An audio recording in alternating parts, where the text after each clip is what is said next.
Welcome to February 2023, and do I have some news for you this week? The CarCast is launching on VentureBeat. Of course, we'll continue to cover the top data, AI, and analytics posts of the week, but we're going to add a new focus on entrepreneurship, tips and tricks for scaling your business. I'm really excited about bringing this community to a place like VentureBeat. It has been the leading source in transformative tech. I'm sure, as you know, it's a place where entrepreneurs and business leaders go to make decisions. It has 6 million monthly uniques, over 300,000 LinkedIn followers. So really 10xing our community here. And I hope you'll find the opportunity to connect with more people, exchange more ideas, and learn more.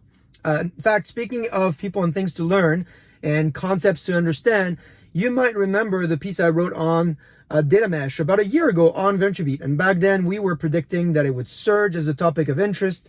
This new architecture paradigm really for distributed data was really interesting to many of you.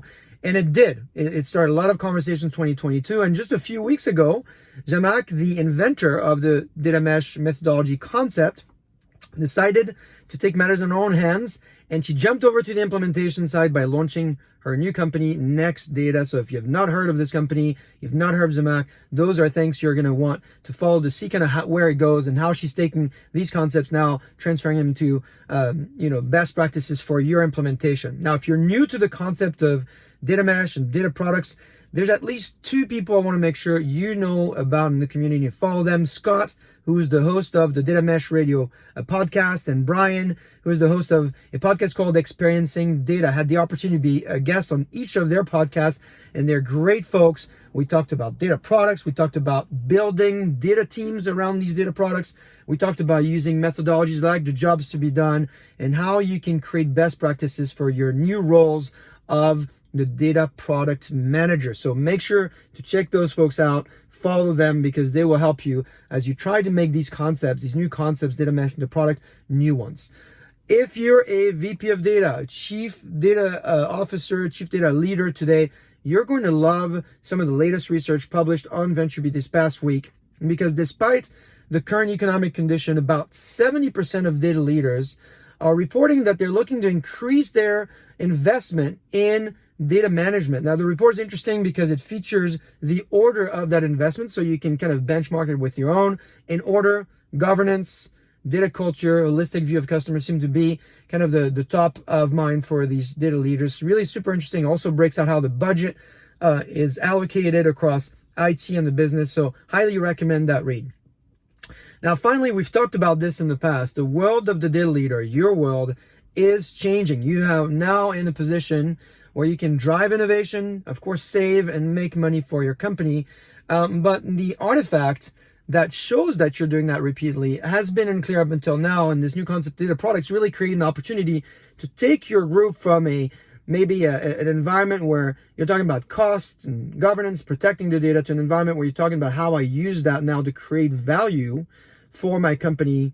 And the output of the data product is a great concept. And so now the question is, how do you think about building data products? And so I start sharing a lesson that I've learned as a product manager, as an executive, also engaged in building and scaling businesses.